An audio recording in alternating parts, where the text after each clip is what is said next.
بسم اللہ الرحمن الرحیم۔ السلام علیکم ورحمۃ اللہ وبرکاتہ۔ محترم ناظرین کرام، اس وقت رمضان المبارک کا مقدس مہینہ سائے فگن ہے۔ اس مہینے کو پانے کے لیے سلف صالحین کئی مہینوں قبل ہی دعائیں شروع کر دیا کرتے تھے۔ پھر جب یہ رخصت ہوتا تو اس میں کیے گئے اعمال کی قبولیت کے لیے بھی کئی مہینے دعائیں کرتے۔ امام ابن جوزی رحمہ اللہ فرماتے ہیں، اللہ کی قسم، اگر قبر والوں سے کہا جائے کہ آرزو کرو تو وہ رمضان کے ایک دن کی آرزو کریں۔ ہمیں اللہ تعالیٰ کی اس نعمت کا پوری طرح احساس ہونا چاہیے۔ ذیل میں اس ماہ کے حوالے سے بعض تنبیہات کا ذکر ہے جو اس ماہ کو مزید بابرکت اور مفید بنانے میں معاون ہو سکتی ہیں۔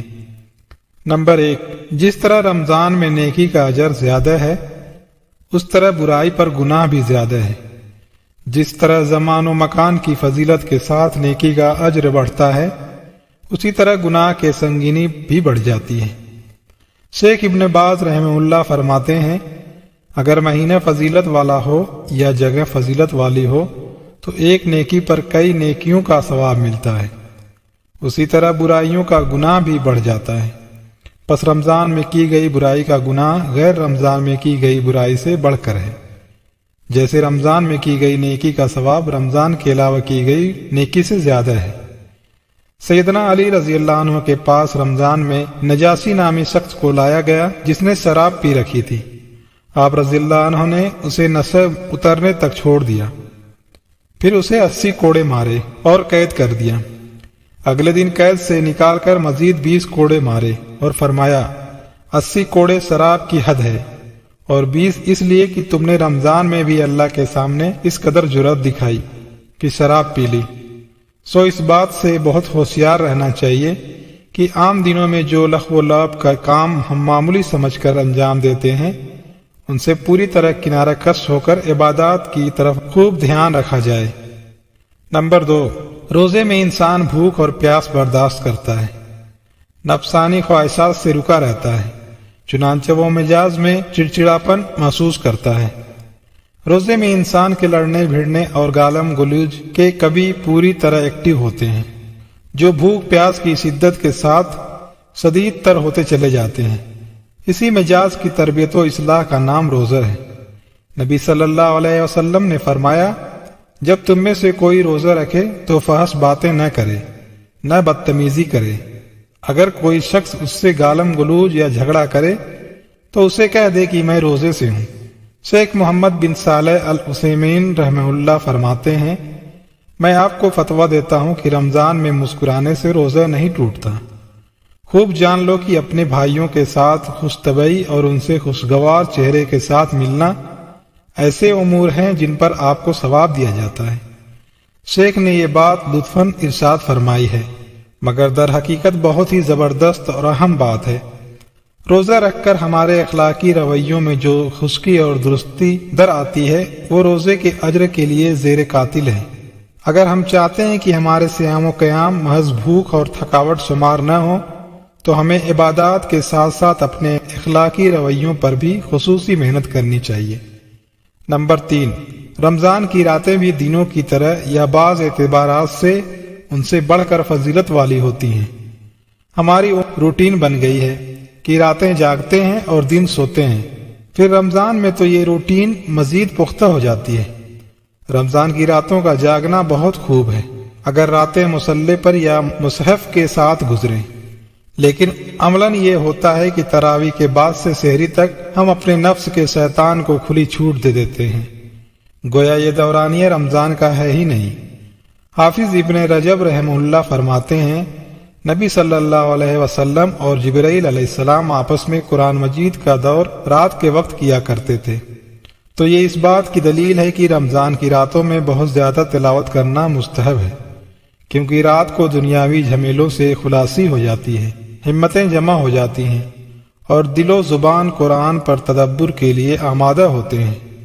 اور جیسا کہ اللہ تعالیٰ نے فرمایا، بے شک رات کو عبادت کے لیے اٹھنا نفس کو سخت کچلنے والا اور بات کو زیادہ درست کرنے والا ہے، لہٰذا یہ بات ذہن نشین کر لینی چاہیے کہ ثواب و کباب سے بھرپور رت جگہ لہو و لعب اور ڈراموں میں وقت صرف کرنا خواہ وہ دین کے نام پر ہوں، در حقیقت روزے کی حکمت کو مار دینے اور روزے کی خیر و برکت کو ختم کر دینے کے مترادف ہے۔ آپ خود سوچئے کہ سلف صالحین تو رمضان میں مجالس علم تک ترک کر دیا کرتے تھے جو عین عبادت ہے، اور ہم ڈرامے اور سیریلز جو منکرات سے بھرپور ہیں انہیں چھوڑنے پر آمادہ نہیں۔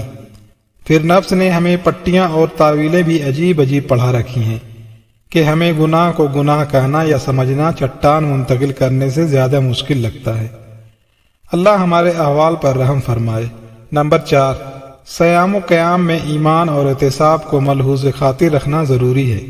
سیدنا ابو ہریرہ رضی اللہ عنہ سے روایت ہے کہ نبی کریم صلی اللہ علیہ وسلم نے فرمایا، جس نے ایمان اور احتساب کے ساتھ رمضان کے روزے رکھے اس کے سابقہ صغیرہ گناہ معاف کر دیے جاتے ہیں، اور جس نے ایمان اور احتساب کے ساتھ رمضان کا قیام یعنی تراویح کیا اس کے سابقہ صغیرہ گناہ معاف کر دیے جاتے ہیں۔ تو صیام و قیام میں یہ دو بنیادی چیزیں یعنی ایمان اور احتساب کو ملحوظ خاطر رکھیں گے تو ہی فضیلت کو پا سکیں گے، وگرنہ یہ بھوک اور تھکاوٹ کی ایک یومیہ مشق ہے جو آپ بجا لاتے ہیں۔ لیکن یہ ایمان اور احتساب ہے کیا؟ شیخ الاسلام ابن تیمیہ رحمہ اللہ فرماتے ہیں، ایمان اس بات پر کہ روزے کا حکم اللہ کی طرف سے ہے اور اسی نے اس کو واجب قرار دیا ہے، جبکہ احتساب یہ ہے کہ صیام و قیام کو اخلاص اور ثواب پانے کی نیت سے انجام دیا جائے۔ ہم سب کو اپنے صیام و قیام میں ایمان اور احتساب کو لازمی مد نظر رکھنا چاہیے۔ روزانہ ایک دفعہ اپنے آپ سے پوچھ لیں کہ یہ عمل میں کیوں کر رہا ہوں۔ نمبر 5، سحری تبھی سحری کہلائے گی جب مشروع وقت پر کی جائے۔ سحری ایک بابرکت اور فضیلت والا کھانا ہے۔ سیدنا انس بن مالک رضی اللہ عنہ فرماتے ہیں کہ نبی کریم صلی اللہ علیہ وسلم نے فرمایا، سحری کیا کرو، بے شک سحری میں برکت ہے۔ سحری دراصل اس کھانے کو کہتے ہیں جو بوقت سحر کھایا جاتا ہے۔ اہل علم فرماتے ہیں کہ سحر کا وقت فجر کاذب اور فجر صادق کے درمیان ہوتا ہے۔ اس وقت کے علاوہ کھایا جانے والا کھانا سحری شمار نہیں ہوگا اور نہ ہی اس سے سحری کے فضائل حاصل ہوں گے، جبکہ لوگوں کی ایک بڑی اکثریت بہت پہلے کھانا کھا لیتی ہے۔ شیخ صالح الفوزان حفظہ اللہ اس بات پر تنبیہ کرتے ہوئے فرماتے ہیں، کچھ لوگ سحری پہلے کر لیتے ہیں کیونکہ رات بھر وہ جاگتے ہیں، سو فجر کی اذان سے کہیں پہلے سحری کر کے سو جاتے ہیں۔ یہ لوگ کئی غلطیاں کرتے ہیں، ایک تو سحری کو وقت سے پہلے کر لیتے ہیں، دوسرا فجر کو مسجد میں جماعت سے ادا نہیں کرتے اور اللہ کی نافرمانی کے مرتکب ہوتے ہیں، تیسرا یہ کہ بعض دفعہ فجر قضا ہی کر لیتے ہیں جو کہیں بڑا جرم اور گناہ ہے۔ اس لیے اپنا معمول ایسا بنائیں کہ سحری کو اس کے آخری وقت پر کرے جو مسنون ہے، پھر فجر با جماعت ادا کرے اور ذکر و تلاوت کر کے سوئیں۔ نمبر 6، افطار کی وجہ سے نماز مغرب میں سستی کرنا سنگین غلطی ہے۔ بہت سے لوگ جب افطاری کے دسترخوان پر بیٹھتے ہیں تو مغرب کا وقت نکلنے کے بعد ہی اٹھتے ہیں۔ یہ روش خطرناک اور سلف صالحین کے طریقے کے خلاف ہے۔ شیخ عبداللہ ناصر رحمانی حفظہ اللہ فرماتے ہیں، کچھ لوگ افطار کے دسترخوان پر مسلسل کھاتے رہتے ہیں، حتیٰ کہ رات کا کھانا بھی کھا لیتے ہیں اور مسجد میں مغرب کی باجماعت نماز تک چھوڑ دیتے ہیں۔ یہ بہت بڑی غلطی کے مرتکب ہیں، چنانچہ مسجد اور جماعت کی نماز کو چھوڑ کر ثواب عظیم سے محرومی اور مختلف سزاؤں اور وعیدوں کا نشانہ بن جاتے ہیں۔ امر مشروع یہ ہے کہ پہلے روزہ افطار کر لیا جائے، پھر نماز مغرب ادا کی جائے، پھر رات کا کھانا تناول کیا جائے۔ نمبر 7، تراویح میں محض خوبصورت آوازوں کے پیچھے بھاگنا عبادت کی روح کو ختم کر دیتا ہے۔ تراویح قرآن کے پڑھنے سننے کا مہینہ ہے، لیکن اگر یہ سننا سنانا ایک فیشن، دوڑ اور ٹرینڈ بن جائے تو وہ وبال بھی بن سکتا ہے۔ نبی صلی اللہ علیہ وسلم نے قرب قیامت واقع ہونے والے امور کا ذکر کیا تو فرمایا، قرآن کریم کو محض کیف و سرور کی خاطر پڑھا اور سنا جائے گا، اور کسی کو امام بناتے وقت علم اور فقاہت کو نہیں دیکھا جائے گا، بلکہ اسے امام بنایا جائے گا جو گا گا کر قرآن سنائے۔ اس میں سننے اور سنانے والے دونوں کے لیے انتباہ ہے۔